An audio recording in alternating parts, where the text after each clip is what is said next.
Faustino Catalina. Iglesia Noticia. COPE. Estar informado. Saludos amigos, muy buenos días. Hoy es 23 de agosto, Santa Rosa de Lima, y en este momento abrimos la ventana a la actualidad de la Iglesia en España y en el mundo en el informativo Iglesia Noticia, aquí en la cadena COPE, en el programa 1427. Un programa que hoy hacemos con Rafael Nieto en el control de sonido y con Ana Romero y Cristina Sendra en la producción, y con los siguientes titulares de algunas noticias que van a ocupar nuestro tiempo de hoy. El Papa Francisco recuerda la importancia del trabajo, una responsabilidad social decisiva para la vida personal y familiar. Emigrantes y refugiados nos interpelan. La respuesta del Evangelio de la Misericordia es el lema elegido por el Papa para la próxima Jornada Mundial del Emigrante y el Refugiado. Una ausencia que habla desde dentro es el lema del encuentro que desde el jueves celebra el movimiento Comunión y Liberación en la localidad italiana de Rímini. Durante los meses transcurridos de 2015 aumentan un 5% las visitas a la Catedral Mezquita de Córdoba, con una media de 4.500 visitas diarias. Recordemos las declaraciones a COPE del nuevo nuncio en Irak y Jordania, Alberto Ortega. Y hablaremos con el arzobispo de Sevilla, Juan José Asenjo, sobre la carta que ha publicado para orientar el nuevo curso pastoral. Faustino Catalina y Eva Galvache. Iglesia Noticia. COPE. Estar informado. Comenzamos nuestro programa de hoy en Roma, donde el Papa Francisco ha dedicado la catequesis de la Audiencia General de los miércoles al trabajo y a su importancia para la vida personal y familiar. Ha recordado que, además de ser sagrado, el trabajo es una responsabilidad social que no debe depender del beneficio económico en una sociedad en la que, en no pocas ocasiones, se considera a la familia como un peso o un obstáculo para la productividad. Nos vamos a recordar sus palabras con la crónica de la corresponsal en Roma, Ángeles Conde. El Papa continuó el miércoles con su ciclo de catequesis sobre la familia. La semana anterior habló de la fiesta y esta de su complementario, el trabajo. El Papa explicó que el trabajo también tiene una dimensión espiritual. Trabajo y oración no están reñidos, ya que la falta de trabajo daña el espíritu, como la falta de oración perjudica la actividad práctica, recordó. El Santo Padre dijo que el trabajo es sagrado porque es expresión de la dignidad del hombre creado a imagen y semejanza de Dios. El trabajo pertenece al proyecto de Dios en la creación. El mismo Jesús era conocido como el Hijo del Carpintero. El trabajo es algo propio de la persona humana y expresa su dignidad de criatura hecha a imagen de Dios. Después recordó que la pérdida de puestos de trabajo causa un grave daño social y explicó que el hecho de que la creación de empleo dependa del mercado divinizado o que esté en manos de unos pocos no es bueno para la sociedad. También lamentó que la lógica del beneficio prime en la moderna estructura del trabajo y que por eso llegue a considerar a las familias como un estorbo contra la productividad. En esta coyuntura, las familias cristianas tienen la gran misión de manifestar los aspectos esenciales de la creación de Dios, como son la identidad y el vínculo del hombre y la mujer, la generación de los hijos, el trabajo que cuida la tierra y la hace habitable. Por último, el Papa pidió oraciones para que las personas que no tienen empleo lo tengan, porque el trabajo da dignidad a las familias y no puede faltarles. El Papa Francisco, por tercera vez consecutiva, figura en la lista de los 20 posibles candidatos al Premio Nobel de la Paz. Se destaca su contribución al deshielo de las relaciones entre Cuba y Estados Unidos, por tender puentes de diálogo entre otros países y promover la fraternidad. El próximo 9 de octubre se dará a conocer el nombre del ganador del Nobel de la Paz de este año 2015. Emigrantes y refugiados nos interpelan la respuesta del Evangelio de la Misericordia. Este es el lema elegido por el Papa Francisco para la próxima Jornada Mundial del Migrante y del Refugiado. Esta semana el cardenal Angelo Bagnasco, arzobispo de Génova y presidente de la Conferencia Episcopal Italiana, ha denunciado la tragedia humana y la vergüenza que supone para la conciencia del mundo la situación de los miles de emigrantes que escapan de sus países y se enfrentan a viajes de la muerte. Ángeles Conde. La jornada se celebrará el 17 de enero y el Papa quiere hacer un llamamiento a los católicos para que no den la espalda a estas personas forzadas a huir de sus hogares por la guerra o la persecución. El lema tiene dos partes, dos frases.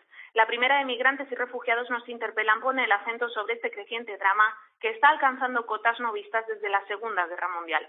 La segunda parte del lema, la respuesta del Evangelio de la Misericordia, se centra en cómo la Iglesia actúa ante estas tragedias y cómo debe actuar, en especial en el contexto del próximo Jubileo de la Misericordia que comienza el 8 de diciembre. El Santo Padre invita a todas las parroquias del mundo a llevar a cabo iniciativas concretas para ayudar a estas personas durante este año jubilar. La Iglesia italiana está implicada con diversas medidas de asistencia para los inmigrantes que cada vez llegan en mayor número a las costas italianas. Así lo explicó esta semana el cardenal Bagnasco, presidente de la Conferencia Episcopal Italiana. Junto a esto hizo una enérgica denuncia de la pasividad de las instituciones internacionales, en especial de la ONU, a la que criticó por no abordar de forma seria y decidida esta tragedia humana. Dijo además que la falta de reacción ante el sufrimiento de estas personas no hace honor a nuestra civilización occidental y es una vergüenza para la conciencia. Desde el jueves se celebra en la ciudad italiana de Rímini una nueva edición del encuentro que organiza cada año en estas fechas el movimiento Comunión y Liberación. Comenzó el pasado jueves y durará hasta el próximo miércoles día 26. En estos 6 días han pasado y pasarán miles de personas por las mesas redondas, coloquios y diversas actividades que cada año desde hace 30 organiza Comunión y Liberación en la ciudad italiana de Rímini. El jueves se inauguró con una mesa redonda que se preguntaba sobre si las religiones eran el problema o la solución. Intervino el cardenal Jean-Louis Tubán y también el secretario general de la ONU, Ban Ki-moon, a través de un videomensaje. El mitin de Rímini celebra esta 36 edición con un lema, un verso de un poeta italiano que se cuestiona por el vacío del corazón. El Papa Francisco envió un mensaje con motivo del encuentro en el que reflexiona sobre este tema y apunta a que el vacío que sienten los hombres en el corazón no habla de una existencia equivocada, sino de un corazón ansioso por encontrar el amor, la verdad, la bondad y la belleza. También explica en este mensaje que hay una preocupante colonización ideológica que ha reducido la percepción de esta auténtica aspiración de grandeza del corazón, ofreciéndole en cambio respuestas limitadas. Aprovechan el mensaje también el Papa para comunicar a organizadores y participantes del mitin que con este encuentro cooperan en la misión esencial de la Iglesia, ayudar a que los hombres encuentren lo que llena su corazón, un amor verdadero. Nos vamos ahora hasta Cuba. Allí continúan los preparativos para la próxima visita del Papa Francisco en el mes de septiembre. El presidente cubano Raúl Castro se ha reunido con el cardenal y arzobispo de La Habana, Jaime Ortega, para ultimar esos preparativos y para tratar otras cuestiones de las relaciones entre el Estado cubano y la Iglesia Católica. Por otra parte, los negociadores de la guerrilla colombiana han pedido una entrevista con el Papa en su próxima visita a la isla caribeña. Es el momento en Iglesia Noticia para el comentario de Antonio Pelayo. Buenos días. Buenos días. A la mesa del Papa Francisco llegan cada día 2.000 cartas o mensajes de todo tipo procedentes del mundo entero. En las últimas semanas se acumulan las peticiones que solicitan su intervención para solucionar conflictos o problemas de diversa índole. Es lógico que así sea, una vez que se ha conocido su decisiva intervención para acercar a Estados Unidos y Cuba, dos naciones geográficamente vecinas pero políticamente muy distantes. Ahora se ha hecho público que las FARC, Fuerzas Armadas Revolucionarias de Colombia, le han pedido que les reciba durante su próxima visita a Cuba. Como es sabido, la capital cubana es el escenario donde desde hace 3 años se están desarrollando unas negociaciones de paz entre el gobierno colombiano y las FARC para poner fin a un conflicto que ha costado la vida a decenas de miles de personas. La respuesta vaticana es que en el programa del Santo en La Habana no está previsto ningún encuentro con representantes de la guerrilla colombiana. Esto no quiere decir, naturalmente, que el Papa Francisco no apoye el proceso de paz iniciado hace tiempo. Aquí se lo dijo al presidente Juan Manuel Santos cuando lo recibió en el Vaticano hace unos meses y volvió a repetirlo ante los periodistas que le han acompañado en su reciente visita a Ecuador, Bolivia y Paraguay. El Papa quiere la paz en Colombia y en cualquier lugar del mundo donde existan violencias y conflictos. Reza por ello, hace llamamientos al diálogo y a la negociación, colabora con todos los medios a su alcance para que cesen las guerras y las guerrillas. Otra cosa es que acepte mediar en un conflicto, y ahí la diplomacia vaticana anda con pies de plomo para no suscitar esperanzas que puedan verse defraudadas. Desde Roma les ha hablado Antonio Pelayo. La Iglesia Católica de Escocia ha manifestado sus profundas disculpas a las víctimas de abusos sexuales tras la publicación de un informe sobre las denuncias recibidas. Corresponsal en Londres, Begoña Pérez. La Iglesia Católica en Escocia expresó su profunda disculpa después de la publicación de un informe independiente crítico con la gestión de las denuncias recibidas por abusos. El documento, elaborado por una comisión liderada por Andrew McLellan, antiguo moderador de la Asamblea General de la Iglesia en Escocia y exinspector jefe de prisiones del gobierno escocés, concluyó que no hay duda de que en la Iglesia Católica escocesa se cometieron serios abusos de menores. En concreto, las conclusiones dan cuenta de 46 denuncias por abusos entre 2006 y 2010, más de la mitad agresiones sexuales. El arzobispo de Glasgow, Philip Tartaglia, fue el encargado de transmitir esas disculpas de la Iglesia Católica escocesa. Me gustaría asegurar a los supervivientes de abusos que los obispos católicos de Escocia están avergonzados y dolidos por lo que habéis sufrido. Unas acciones inexcusables e intolerables, en palabras del arzobispo Tartaglia.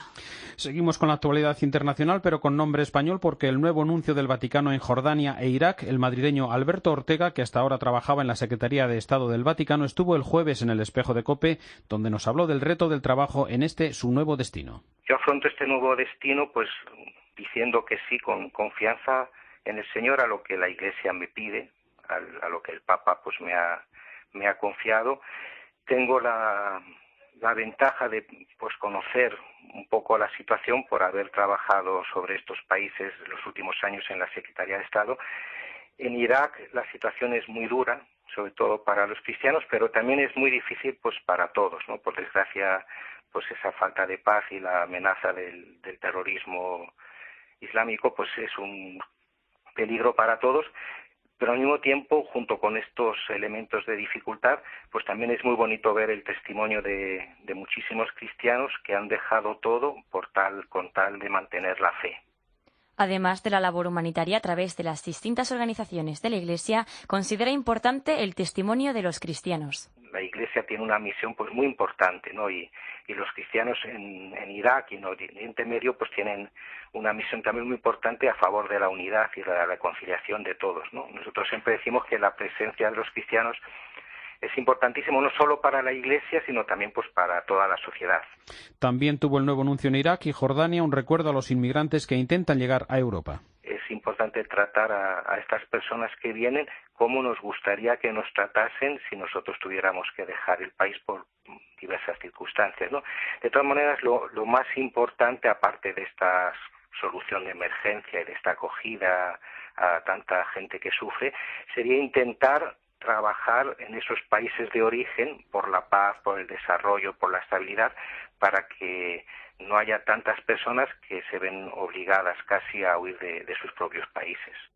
Por último, Alberto Ortega, que será ordenado arzobispo el próximo 10 de octubre, tuvo un recuerdo para los cristianos perseguidos. La religión debería ser, y es en su verdad más profunda, siempre constructora de paz, ¿no? Y no de violencia, ¿no?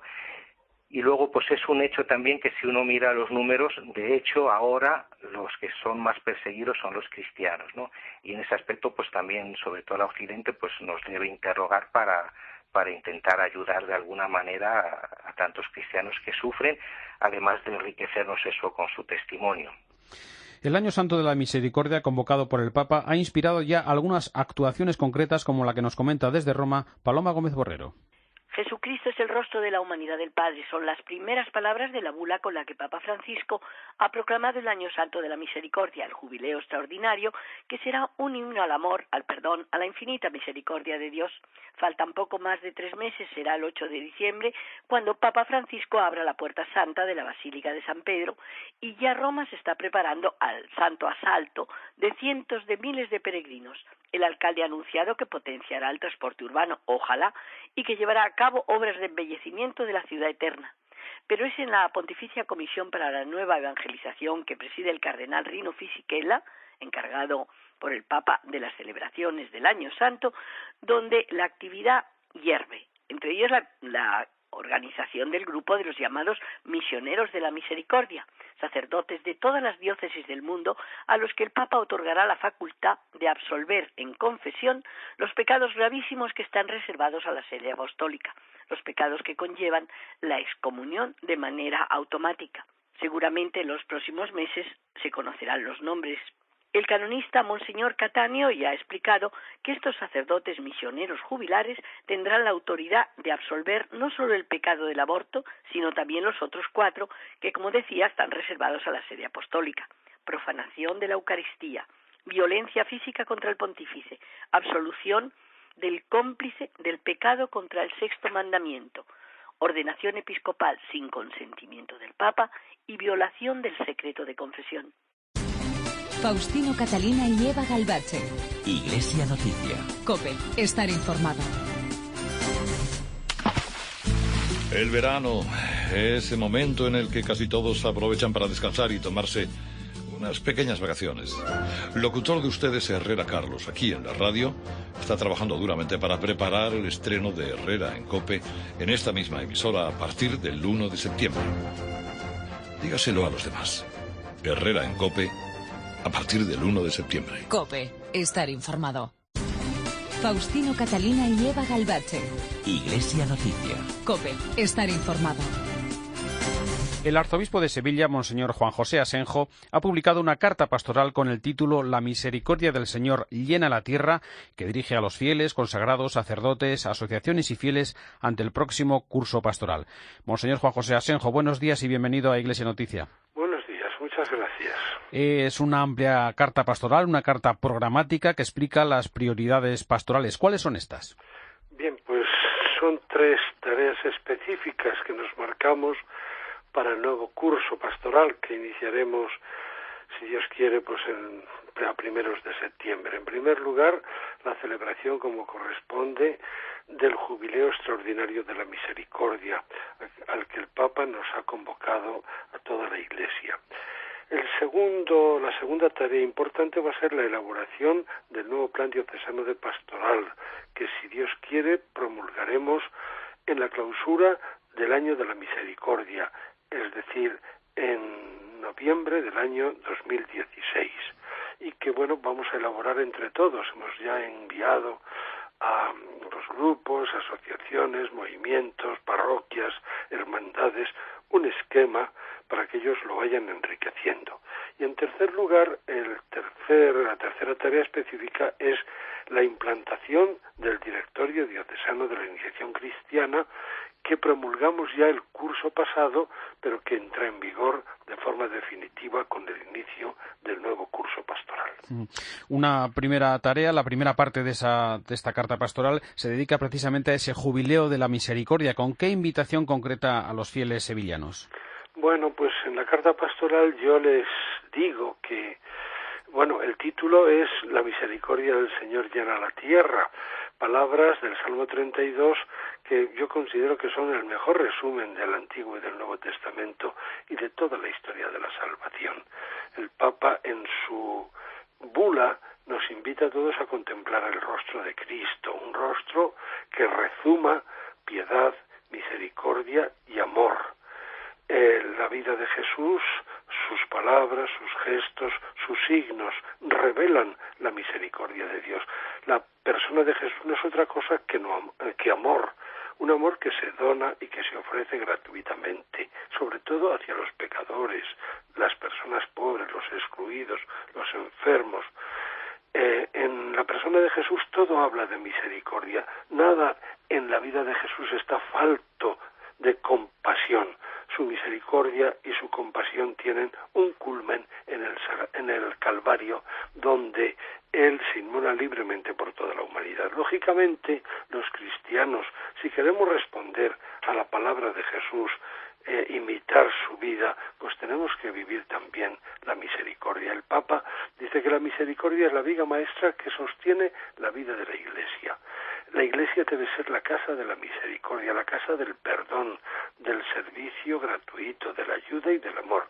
Nunca debe cansarse la Iglesia de ofrecer misericordia, estando siempre dispuesta a servir, a confortar y a perdonar. Pues eso es lo que yo les voy a pedir, lo que yo les pido a los fieles de Sevilla, más allá de concreciones que tendremos que ir determinando. En mi carta se habla de un signo extraordinario, como habla el Papa también de un signo extraordinario, que él va a protagonizar a lo largo del año jubilar. Pues también nosotros, en el Consejo Episcopal, en el Consejo del Presbiterio, el Consejo de Arciprestes y en el Consejo Pastoral, iremos determinando en los próximos meses en qué va a consistir ese gesto extraordinario, sobre todo de carácter social, para que quede como hito de este año jubilar.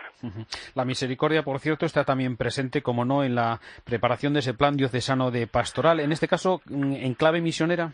Sí, la verdad es que queremos que el plan pastoral tenga una dimensión fundamentalmente misionera y evangelizadora. Queremos salir a las periferias, no solamente a las periferias existenciales, a los pobres, a los ancianos que viven solos, a la gente que lo está pasando mal como consecuencia de la crisis, sino sobre todo y también a los que se han marchado y a los que nunca se han sentado en la mesa cálida y familiar de la Iglesia. A todos ellos les queremos anunciar el amor de Dios en una clave pues sí de acercamiento, de pues salir a las encrucijadas de los caminos. No nos podemos contentar con conservar lo que tenemos, quedándonos en los despachos, en las sacristías, en los palacios. Hemos de salir. La Iglesia debe ser, lo dice el Papa, una Iglesia en salida, que busque a los hombres allí donde están, para anunciarles que Dios es bueno, que Dios es Padre y que a todos nos ama entrañablemente. Y la tercera línea de trabajo es esa de la catequesis con la aplicación de ese directorio de iniciación cristiana, y supongo que la formación es precisamente uno de los retos fundamentales, ¿no? Sí, la verdad es que pues nosotros estamos muy preocupados por el deterioro de la catequesis. Muchos niños ya no van a la catequesis y otros los llevan a los 8 años pues para prepararlos para la primera comunión, pero no buscando unas finalidades específicamente espirituales, sino finalidades escasamente religiosas, que el niño pues tenga un día muy feliz, que se ponga un vestidito nuevo, muy lujoso, que el banquete, los regalos, tantas cosas, ¿no? Estamos preocupados por el deterioro de la catequesis, por la escasa perseverancia después de la catequesis de comunión, por el descenso de número de jóvenes que se preparan para la confirmación y también por la escasa perseverancia después de la confirmación. Bueno, pues hemos articulado este directorio donde se señalan las edades, donde se señalan también los ritmos de la catequesis, las exigencias que atañen a los padres y a los padrinos, etcétera. Dios quiera pues que a lo largo de este curso, pues con los materiales estupendos que nos ha brindado la Conferencia Episcopal, los nuevos catecismos, vayamos dando pasos decisivos en este proceso de la iniciación cristiana, en la recepción de los sacramentos del bautismo, de la Eucaristía y la confirmación. Y antes de terminar, habla usted de una fecha que se vivirá especialmente en esa archidiócesis de Sevilla, el próximo 18 de octubre, esa canonización de la Madre María de la Purísima. Sí, bueno, pues estamos todos muy ilusionados con esta canonización. Vamos a ir mucha gente desde Sevilla, los sacerdotes, por supuesto los 2 obispos y muchísimos fieles, juntamente con las Hermanas de la Cruz. Va a ser una fecha emblemática en el año jubilar, en el año pastoral que vamos a iniciar. La Madre María de la Purísima es una contemporánea nuestra, murió en el año 98, es decir, que su proceso de beatificación y canonización pues ha ido rapidísimo, ¿no? Es una mujer que ha vivido pues en circunstancias parecidas a las nuestras, respirando el mismo aire de Sevilla, contemplando el mismo paisaje, lo cual nos quiere decir, viviendo pues las mismas dificultades que nosotros, lo cual nos quiere decir pues que todos podemos aspirar a la santidad, que todos podemos vivir la santidad en el aquí y ahora, en las circunstancias en las que Dios nos ha situado a cada uno de nosotros. Monseñor Juan José Asenjo, arzobispo de Sevilla, muchas gracias por acompañarnos esta mañana en Iglesia Noticia en la cadena COPE y buenos días. Muchas gracias, Faustino. Buenos días para vosotros también y para todos los oyentes. El próximo martes se celebra la fiesta de la Transverberación del Corazón de Santa Teresa de Jesús, que está precedido de un decenario de misas. COPE Ávila, Rodrigo San Pedro. En el Monasterio de la Encarnación de Ávila se está celebrando la 7ª jornada del solemne decenario de misas dedicadas a la transverberación del corazón de Santa Teresa de Jesús. Jornada muy especial por celebrarse en domingo y porque tras las ceremonias presididas por los obispos de Madrid, San Sebastián, Córdoba, Oviedo y Ávila, hoy será uno de los momentos más destacados cuando a las 8 de la tarde el cardenal Monseñor Ricardo Blázquez, arzobispo de Valladolid, presida la misa dominical. Momento en el que estará acompañado por 3 obispos y una treintena de sacerdotes y donde se espera que se cubra el aforo de la Iglesia de la Encarnación con unos 500 fieles. El padre Arturo Díaz es capellán del Monasterio de la Encarnación y ha destacado la cercanía de Monseñor Ricardo Blázquez. Y el cardenal pues ha sido una persona que siempre ha venido al escenario, así que pues es un hombre de casa. La alegría de tenerle pues este año además como cardenal y como pues un hombre muy cercano, muy querido, y como presidente de la Conferencia Episcopal Española.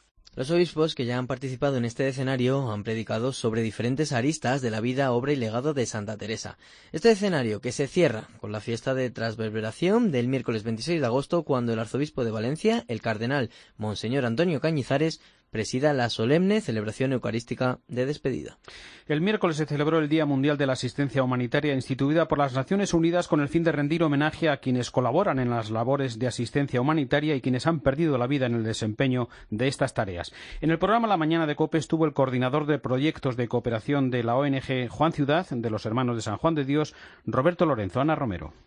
Un año después de la clausura del hospital del padre Miguel Pajares, fallecido por el contagio de ébola, el hospital vuelve a abrir sus puertas. Roberto nos contó el proceso para la reapertura del hospital, un proyecto que no permitía fallos. En realidad la apertura estaba prevista para antes, pero se hicieron varios ensayos generales y encontramos fallos y dijimos, bueno, pues el hospital pagó un precio muy duro, ¿no? Por ese problema de formación.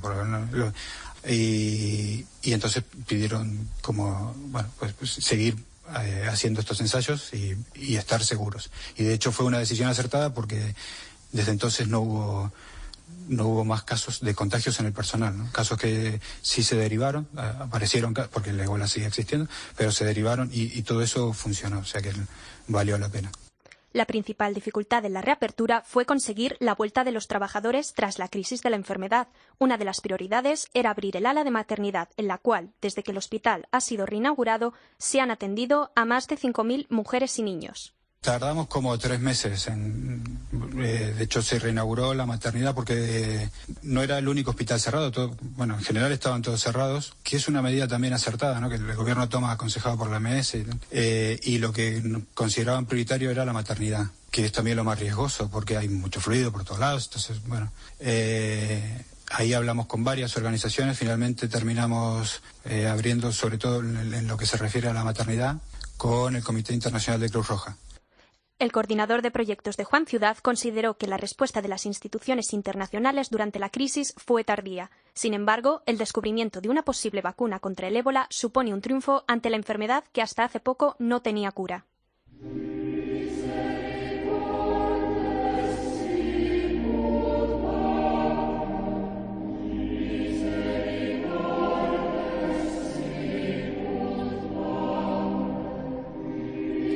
Misericordes sicut pater, misericordiosos como el Padre, es el título del himno oficial del Jubileo de la Misericordia y lema también del jubileo convocado por el Papa, inspirado en el Evangelio de San Lucas. Los autores de la música, Paul Ingut, y del texto, el jesuita Eugenio Costa, han donado los derechos de autor de esta obra al Pontificio Consejo para la Promoción de la Nueva Evangelización, con el fin de facilitar la difusión de este himno en toda la Iglesia. Una grabación ejecutada en la Capilla Musical Pontificia con la dirección de Monseñor Máximo Palombela y de la Radio Vaticana. Pues así terminamos los minutos de Iglesia Noticia en este domingo 23 de agosto de 2015. Llega a la cadena COPE la última hora de la actualidad en España y el mundo. Después vendrá la Santa Misa. Un saludo de Faustino Catalina. Que pasen una feliz semana.